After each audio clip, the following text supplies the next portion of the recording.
In the fall of 1899, Sigmund Freud was preparing the publication of his masterpiece, The Interpretation of Dreams.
To describe it. The United States in 1900 was a vast and disparate country. It would be impossible to describe an average American life.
Also used to construct railroad tracks, streetcar tracks, and enormous bridges. During the century's first decade, New Yorkers saw the construction of the Williamsburg, Brooklyn, and East River bridges. In Cincinnati, construction was begun on a bridge that would span the Ohio River, leading south to Kentucky. Mammoth engineering projects could be seen underground as well. Boston and Paris had subway systems at the turn of the century. Now, New York would have one as well.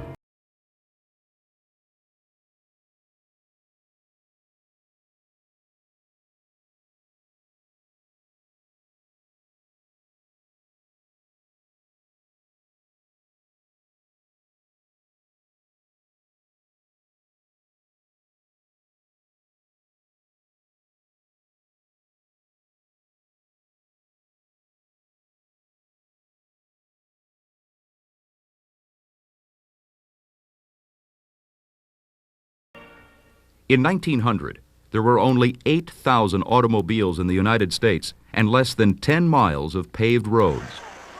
While tens of thousands would gather in Long Island early in the decade to watch the Vanderbilt Cup automobile races, cars were thought to be toys for the rich.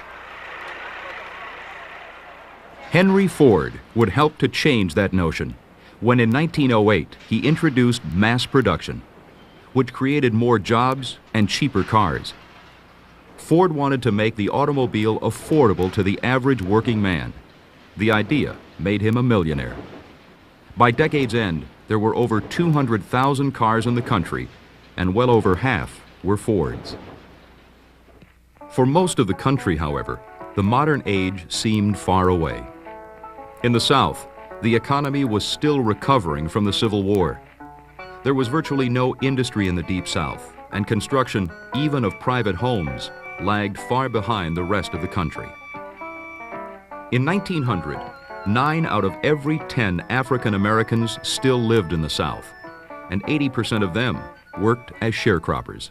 Sharecropping was a lazy descent into hell, as one historian put it. African Americans found themselves in economic relations which differed in many ways very little from their experiences as slaves.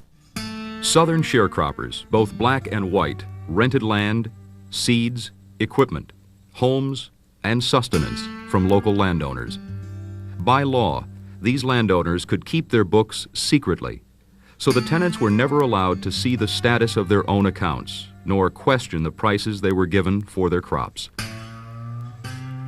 For sharecroppers, each year's crop invariably fell just short of breaking even.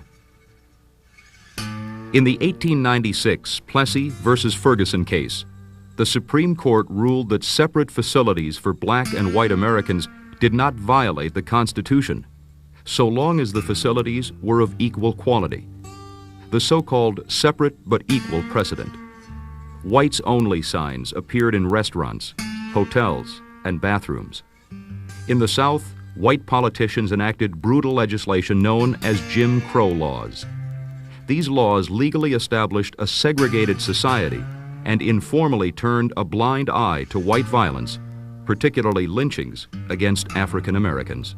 In the United States, you had a situation in the 1890s where over 200 African Americans were being lynched every year in the Deep South, where African Americans who had, at least for black men, had won the right to vote, lost it in the 1890s and the turn of the century with the imposition of new white supremacy state constitutions throughout the region.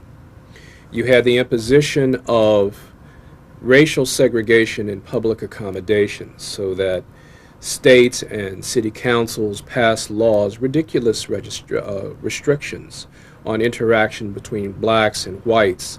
The city of Birmingham, Alabama passed a local ordinance making it illegal for blacks and whites to play checkers together. Jim Crow, as many people know, was a minstrel character. And minstrelsy was very, very popular, going all the way back to the Jacksonian era. Whites liked to dress up as blacks, and they liked to portray an African-American character who was simple and comedic and childlike. Racial segregation was always a form of white control, a form of reminder that whites had the power to exclude or deny. And therefore, Jim Crow, this minstrel character, this caricature of African Americans, seemed appropriate as an image to characterize this system of racial domination. To protect themselves from Jim Crow society, African Americans began a slow migration out of the Deep South and formed all-black townships in Florida, Missouri, and Arkansas, and on up the Mississippi. Throughout the decade, black leaders started organizations aimed at improving African Americans' economic and social standings. Booker T. Washington, president of the new Tuskegee Institute in Alabama, started the Urban League. In 1907, the writer and scholar W.E.B. Du Bois, a former student of Booker T. Washington, founded the National Association for the Advancement of Colored People. Over the course of the century, the NAACP emerged as one of the nation's most powerful voices of racial justice.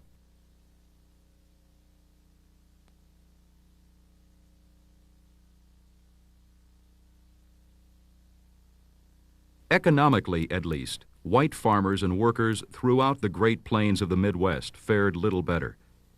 William Jennings Bryan, the Nebraska Democrat who had unsuccessfully run for president in 1896 and 1900, championed the cause of the American farmer, whom he called work-worn and dust-begrimed. Like the Southern sharecroppers, miners and laborers in company towns across the country were economically trapped. Miners rented their homes and bought food and equipment from the company. After working brutal 12 to 16-hour shifts 6 days a week, they often found they still owed their employers money. As the nation industrialized, the lives of most Americans worsened. Workers had virtually no power and no voice in American industry. Congress and presidents followed a strict laissez-faire or free market philosophy, standing squarely behind the interests of business and against workers. Wages were bad and working conditions were dangerous. In many industries, unions were illegal. Union organizers were treated as virtual criminals.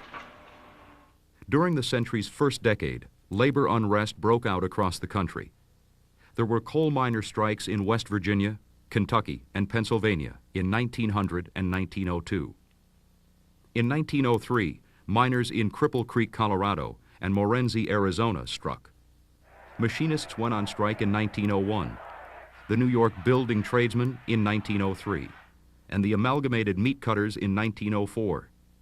Chicago Teamsters went on strike against Montgomery Ward in 1905. The Amalgamated Association of Iron, Steel, and Tin Workers carried on a running battle with owners throughout the decade, and bridge workers, who lived an especially dangerous and migratory life, waged a long and sometimes violent struggle against the National Erectors Association from 1902 to 1910. Most of these strikes were popular to an American public that resented the unbridled power of the capitalists and robber barons.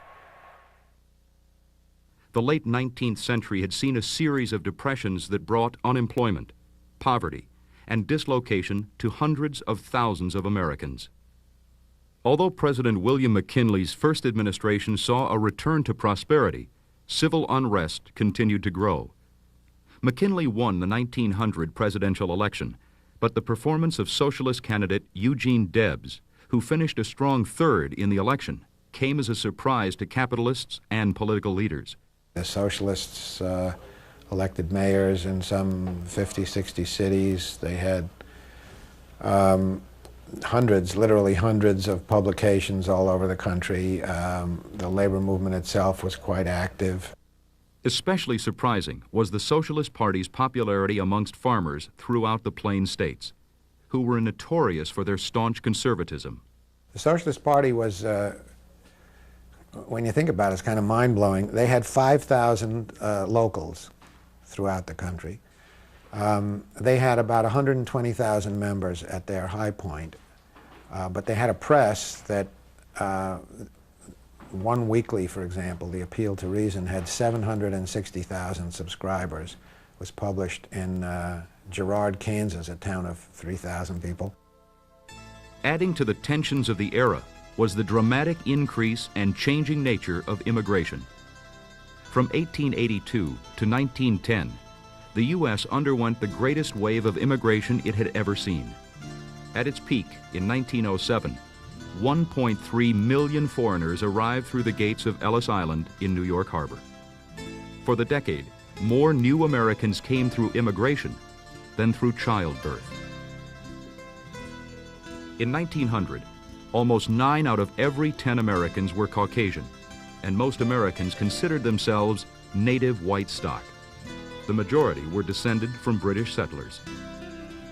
The new wave of immigrants were mostly from the Mediterranean and Slavic regions of Eastern Europe. Although they came from Europe, they were not considered to be part of the white race. They spoke no English.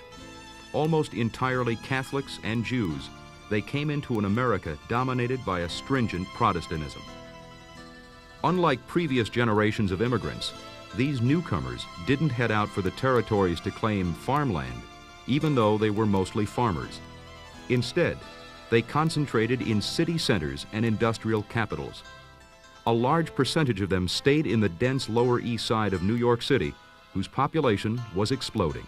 Once they got here, what they found often was that they were segregated into different ethnic ghettos, for example, in Chicago and Detroit and in New York and Philadelphia and other places, around the factories in which they worked.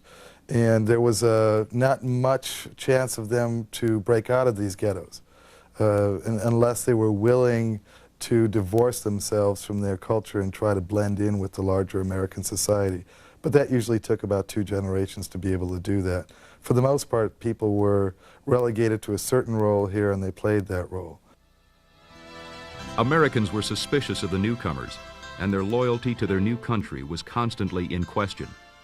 In addition, epidemics such as smallpox and influenza increasingly plagued the growing cities, and many blamed what they called the dirty immigrants for the spread of disease.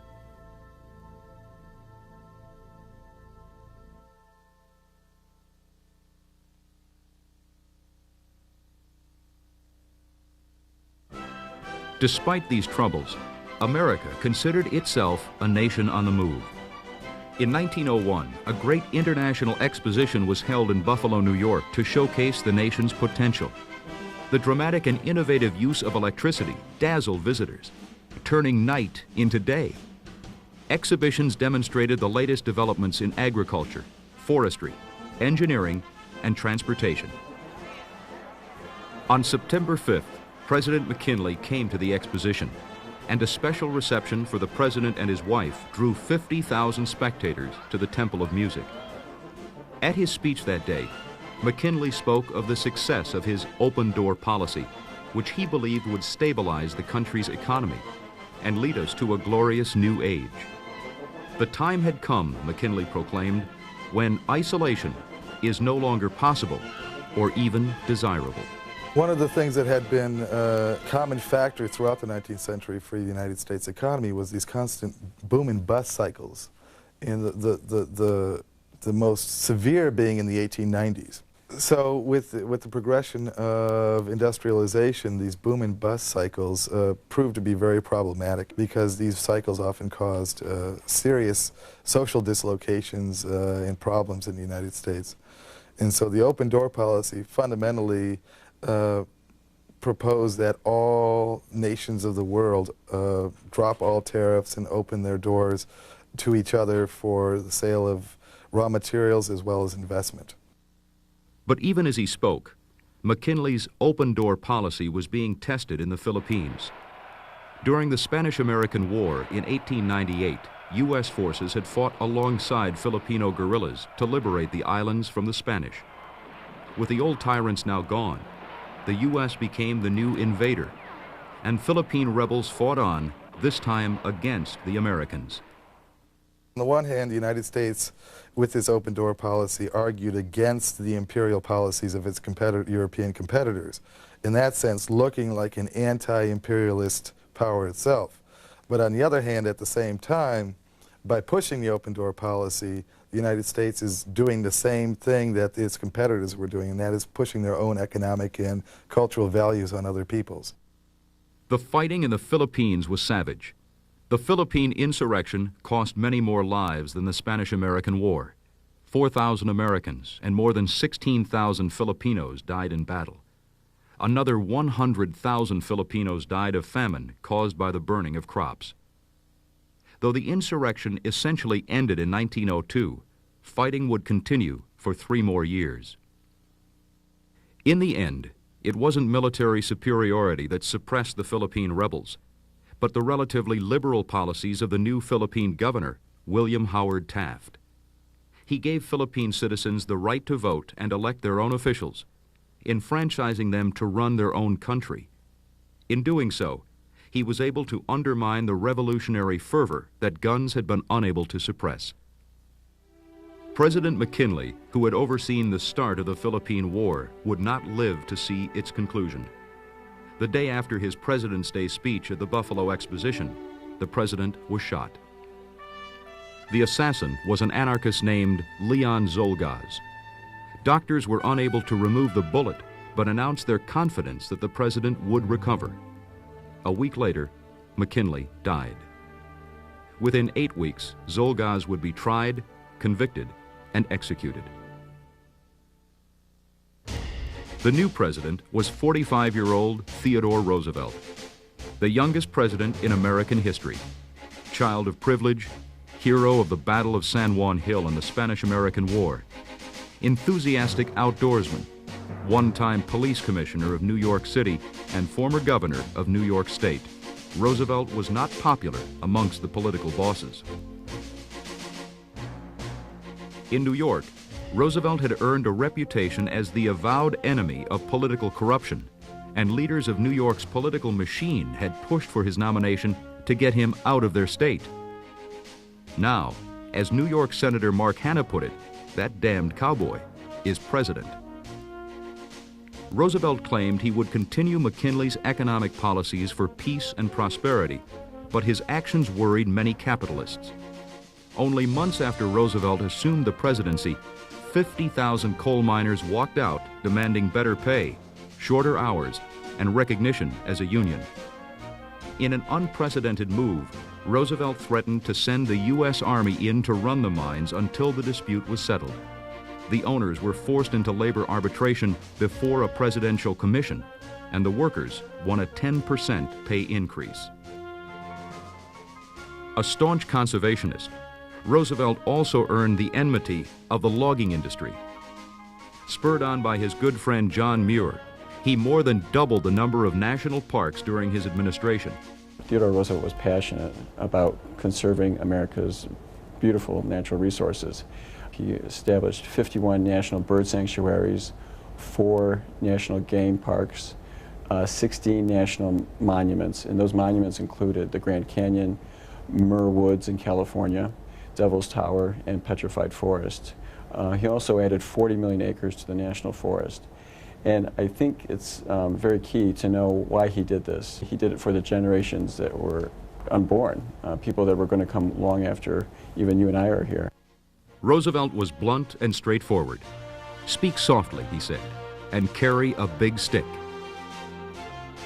Unlike past presidents who had allowed the robber barons and big trusts to operate as they saw fit, Roosevelt spoke passionately of what he called the public interest. As Roosevelt saw it, the president's job was to use any and all power at his disposal to protect this interest. Despite an almost universal dislike by political and business leaders, Roosevelt won re-election in 1904 by a landslide and was encouraged by many to run for a third term in office. He didn't like the name Teddy, but that's what the public called him, and they bought new teddy bears by the millions to demonstrate their ardor for their president. It wasn't just Roosevelt's policies that the public enjoyed. It was his youth and vigor. The president had 6 children who enlivened the White House and were the delight of many Americans. The marriage of his daughter Alice was an occasion of national celebration. The ethics of Roosevelt's actions were sometimes questionable, especially when it came to Latin America. An attempt by France to join the Pacific and Atlantic Oceans through Panama failed due to malaria and bankruptcy. Roosevelt thought the United States could do the job.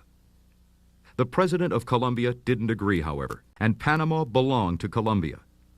Roosevelt sent troops to Panama to liberate the region from Colombia, and then promptly claimed the canal zone for the United States. "I took the canal," Roosevelt claimed, "and let Congress debate." Roosevelt's intention was to make the United States a world power on the same level as the great European empires. South America and Asia would be the dominions of the United States. "I wish to see the United States the dominant power on the shores of the Pacific Ocean," he said. In 1907, Roosevelt sent a group of battleships known as the Great White Fleet around the world as a show of strength. During his years in the White House, the Navy doubled in size and became second only to Great Britain in the number of ships and men. Roosevelt's politics were called progressive.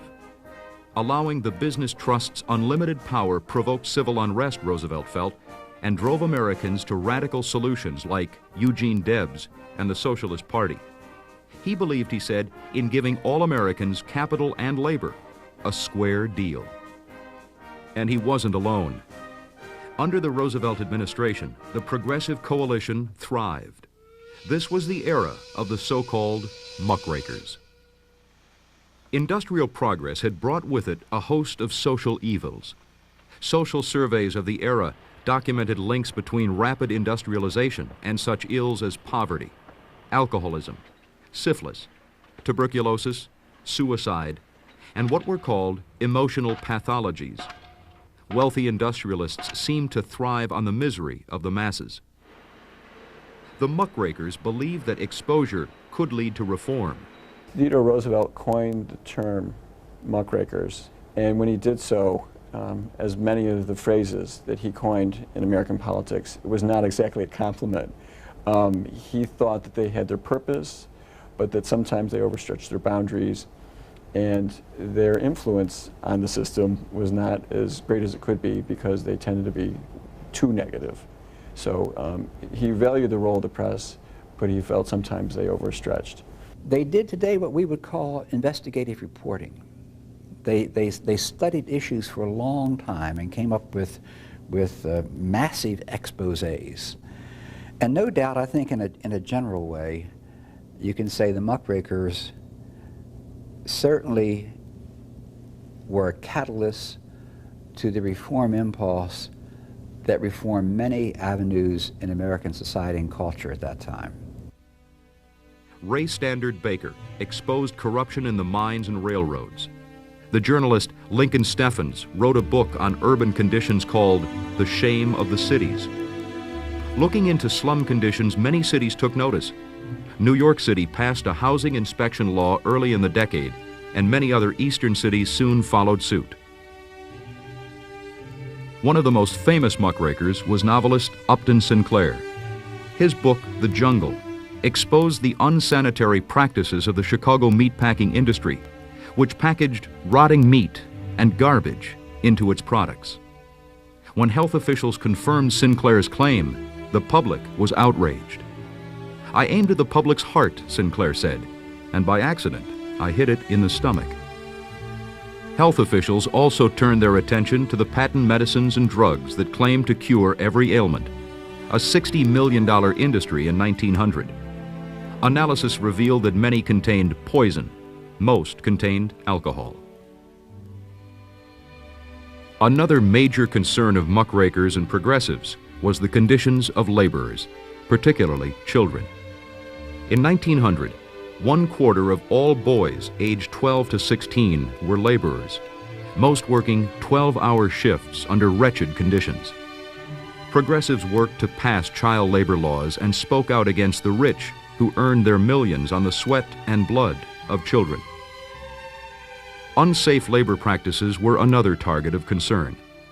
The Industrial Revolution produced machinery that maimed and killed workers, who were then cast aside. As an alternative to the heartless ways of modern society, the era also saw the formation of utopian societies and settlement houses. These altruistic havens functioned as communes, as sources of information and adjustment for confused immigrants, and as a refuge for alternative lifestyles. One of the most famous was Hull House in Chicago, founded by the social reformer Jane Addams, who would win a Nobel Peace Prize for her social activism. Addams wasn't the only woman challenging the traditionally masculine society during this time. The great heroine of miners and laborers around the country was the 70-year-old agitator Mother Jones, whom Teddy Roosevelt once called the most dangerous woman in the country. Others might have nominated Carrie Nation for that honor. She was convinced that a direct link lay between alcoholism and domestic abuse. She waged a long war against the evils of alcohol, often going into saloons with an axe and chopping the bars into pieces. The work of Nation and others like her would ultimately lead to both prohibition and women's right to vote.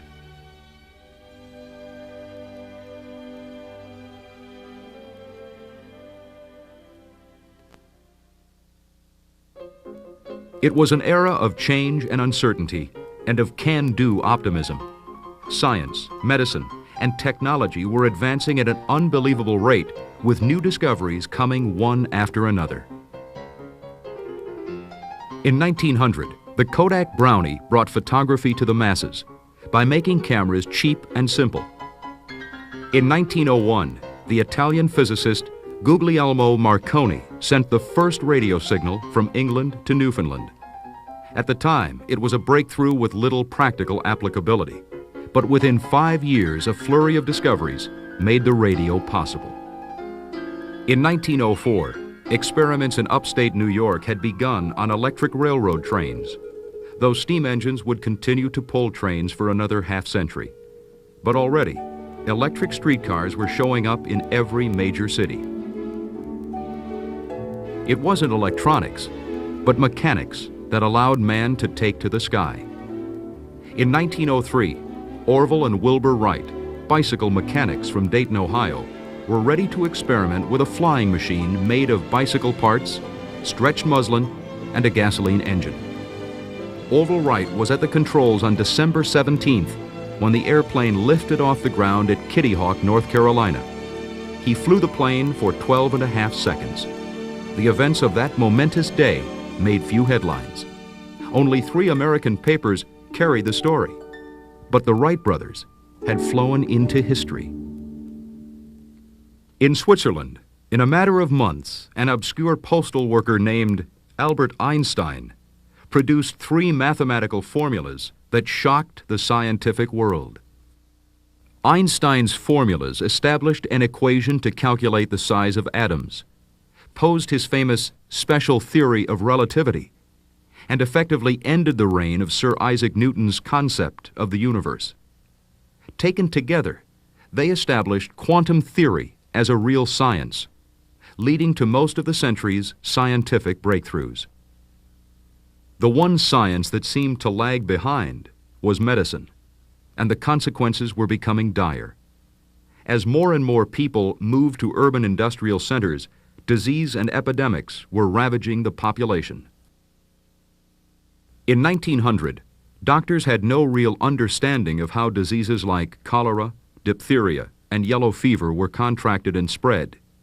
Smallpox epidemics became a recurring nightmare in big cities like New York, Boston, and Philadelphia.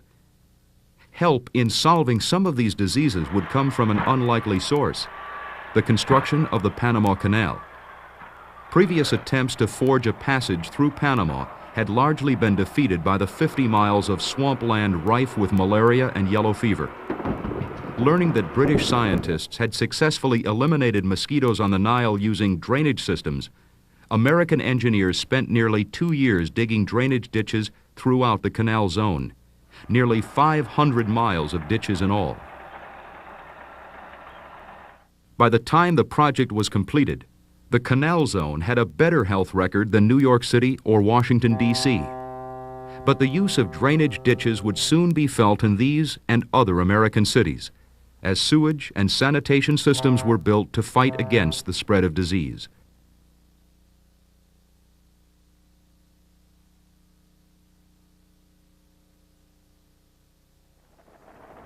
During the century's first decade, the rush and blur of the modern age excited most people. The century ahead seemed full of promises and hope. Electric lights were turning cities into wondrous playgrounds. Boxing, baseball, horse racing, and other sporting spectacles were drawing larger and larger crowds. Teams searched for larger venues to play in, and new stadiums like the Polo Grounds in New York and Shibe Park in Philadelphia were built to satisfy the public's hunger for baseball. The first World Series was played in 1903, with the Boston Red Sox defeating the Pittsburgh Pirates 5-3. The year before, Pasadena, California hosted the first Rose Bowl, and college football attracted the nation's attention. Entertainment was becoming a booming business. New York had become the center for American high society. The 400 they were called because Mrs. Astor's ballroom only held 400 people. Families such as the Vanderbilts felt that New York had evolved into a world-class center for culture. To prove it, they enticed the renowned Italian opera singer Enrico Caruso to America to perform Rigoletto at the Metropolitan Opera House in 1903. While the 400 summered in Newport, Rhode Island and wintered in Palm Beach, Florida, the less moneyed on the eastern seaboard spent their leisure time at the beaches and boardwalks of the Jersey Shore. Thousands took trains to Atlantic City on summertime weekends to splash in the warm ocean waves. A popular new feature at the boardwalks were color-tinted picture postcards that visitors could send to friends or relatives back home to provoke good-natured envy. In New York City, Coney Island had turned into a gigantic amusement park featuring over 1 million electric bulbs lighting the night sky. Luna Park, Steeplechase Park, and Dreamland boasted arcades, water sports, carousels, and slides to amuse the masses, all for 10 cents a ride. The parks included vaudeville tents, jugglers, wrestlers, contortionists, animal acts, boxing matches, and bodybuilding champions producing shows of strength. There were violin-playing monkeys, water-skiing elephants, and performing bears, sideshow freaks, and boxing horses. Amusement parks and arcades were opening all over the country, though few could compete with the grandeur of Coney Island. In regions too sparse for amusement parks, traveling arcades and circuses brought their fun to the countryside. In the western United States, where the cowboys still roamed, rodeos were the spectacle of choice. Part Buffalo Bill Wild West show and part cowboy skill and daring do, rodeos kept the tradition of the Old West alive in the new century. The decade also saw a new interest in providing recreation for children. Playgrounds and parks appeared in the inner cities, providing children with a wholesome environment in which to play. Books, aimed specifically at children, grew in popularity. During this decade, L. Frank Baum wrote his novels on Dorothy's adventures in Oz. In England, Helen Beatrix Potter's Peter Rabbit and Rudyard Kipling's Jungle Books were published. The biggest new attraction, however, was the Nickelodeon.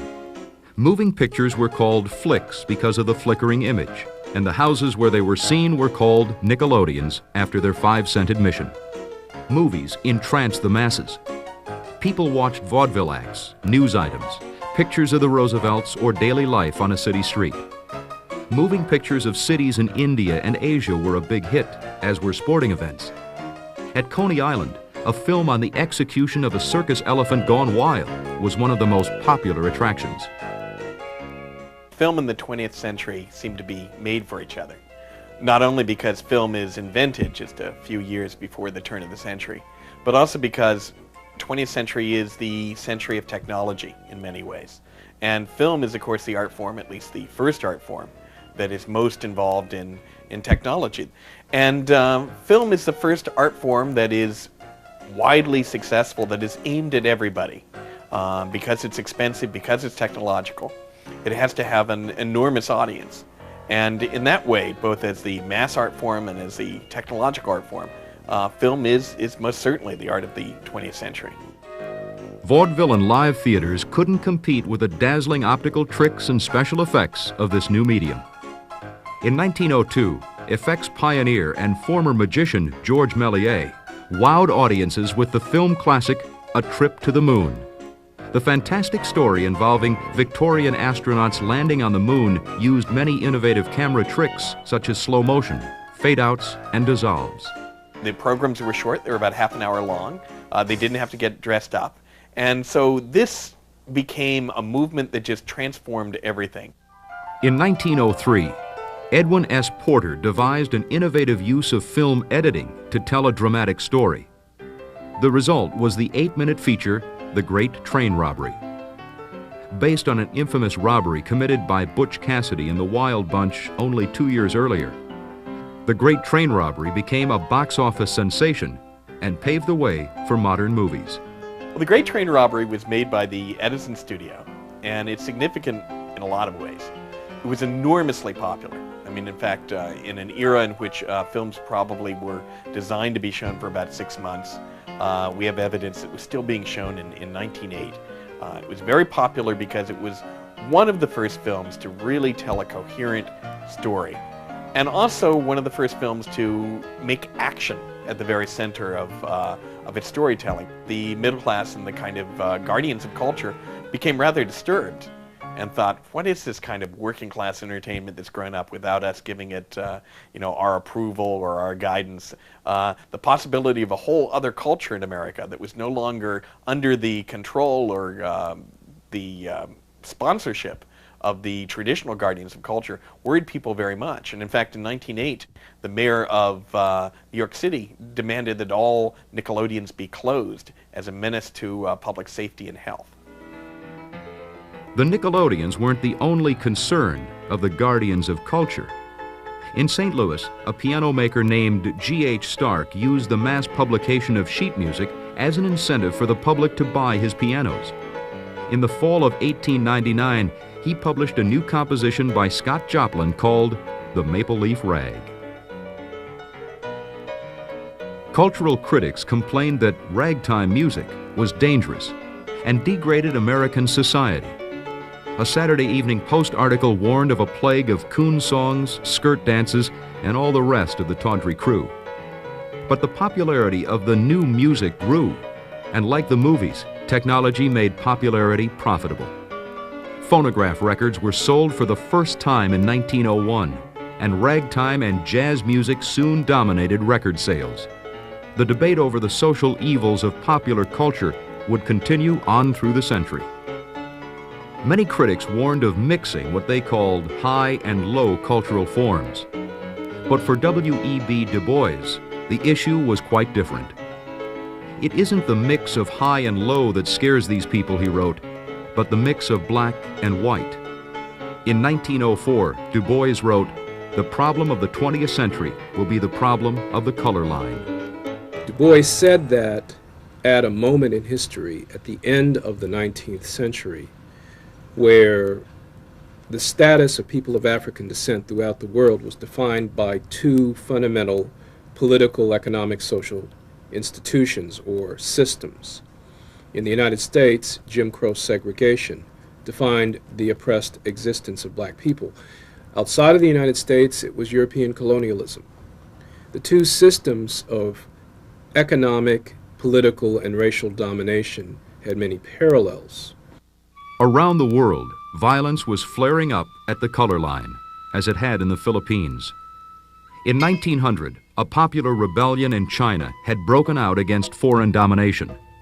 The Boxer Rebellion was quickly and brutally suppressed by an alliance of European nations, but colonies were beginning to show more willingness to revolt against their imperialist overlords.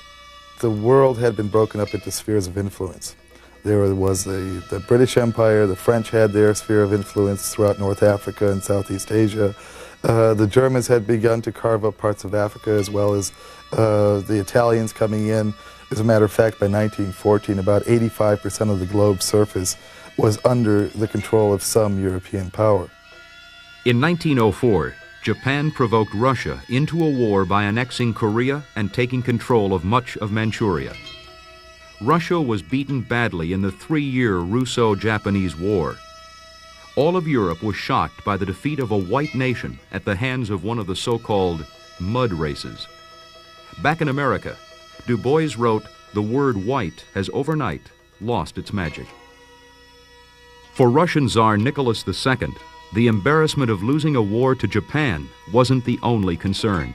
The climate was already revolutionary in the Russian cities and in the Russian countryside as well, with the whole thing being triggered into open rebellion by the Russo-Japanese War and the Russians' defeats at the hands of the Japanese in the Far East. The war effort had caused a severe downturn in the Russian economy, and millions had been thrown out of work. With winter approaching, Russians were cold, hungry, and angry. On a Sunday night in October 1905, a group of several thousand approached the gates of the Imperial Palace. The palace guard opened fire on them. Bloody Sunday, as it was called, sparked a widespread revolt. The revolution was so spontaneous and so short-lived that Vladimir Lenin, leader of the radical Bolsheviks, wasn't even in the country to see it. Hearing about the events in Geneva, Lenin rushed back to Moscow just in time to see order restored to Russia. He was immediately arrested for treason and exiled to Siberia. Then the Tsarist government of Nicholas II felt it was forced to make concessions, had been an absolute monarchy, and they agreed to grant a constitution, although it turned out to be a very limited, not to say phony constitution. But it was enough to split the liberals and the radicals in the revolution and to restore order for the time being. Nicholas's announcement of a Russian constitution quelled the uprising, but the scent of revolution remained in the air. In England, too, signs of the decay of the British Empire were evident. Though few could yet believe it, the empires had seen their heyday. In 1901, when Queen Victoria died, the British poet Rupert Brooke wrote, "It seemed as though the keystone had fallen from the arch of heaven." Even London prostitutes wore black for the Queen's funeral. A new breed of political activists could be heard in London. Female suffragettes like Emmeline Golden Pankhurst staged protests and agitated for women's right to vote. In a show of civil disobedience, Pankhurst would be arrested nearly a dozen times. Like their contemporaries in the United States, the British suffragettes displayed a scandalously non-Victorian attitude towards sex. They advocated women's use of birth control and practiced, it was whispered, open marriages and other outrages of natural law. At the same time, the Irish playwright George Bernard Shaw, along with friends Sidney and Beatrice Webb, organized a society of socialist activists called the Fabians. The Fabians were dedicated to the reform of British society, and their platform would ultimately be adopted by the British Labour Party. One of Shaw's favorite and most shocking themes was the evils of the empire. Signs of the empire's demise came even before the death of Victoria. On January 1st, 1901, England granted the former penal colony of Australia its independence. The British were less willing to allow self-determination for the African provinces of Transvaal and the Orange Free State. Those regions had been settled by Dutch colonists known as Boers, the Dutch word for farmer. Rich in gold and diamonds, the Boer territories were contested in 1880 by the British, but they were defeated militarily by the Boers. In October 1899, war broke out in the region again. Provoked by Great Britain, the Boers went on the offensive and scored several early successes. But the British changed their tactics, sent in heavy reinforcements, burned crops, and put Boer women and children into concentration camps. In 1902, the Boers finally capitulated.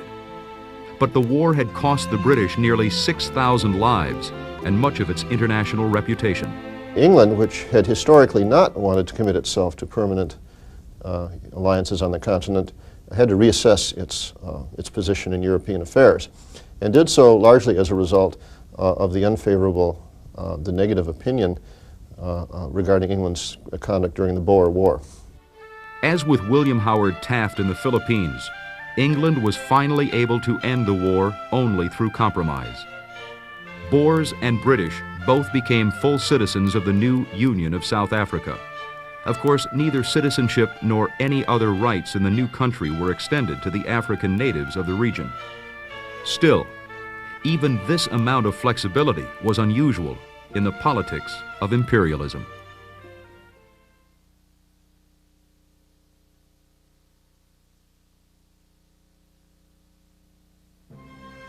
The greatest threat to the European way of life came not from the colonies, but from within Europe itself.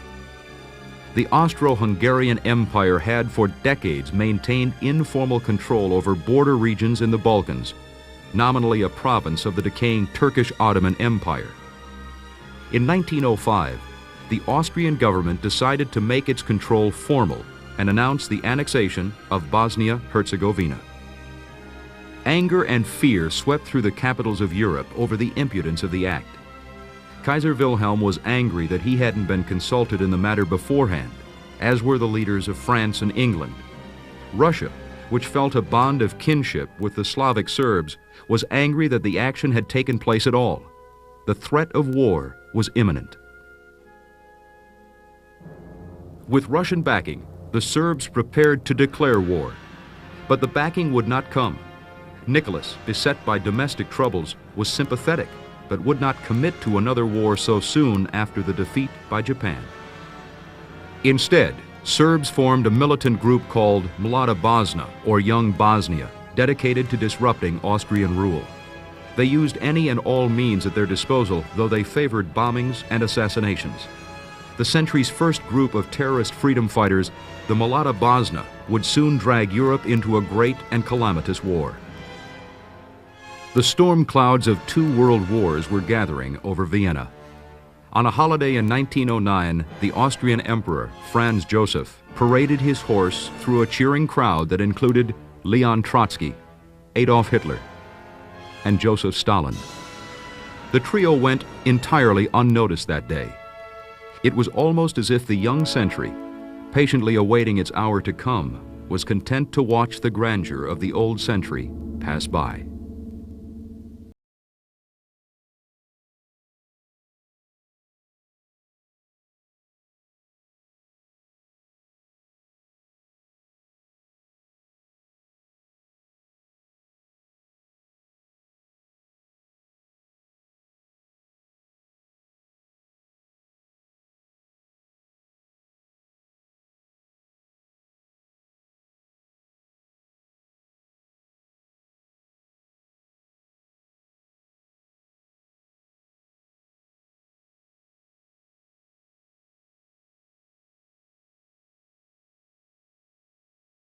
Team and things like that. Well, I guess you'd call it that.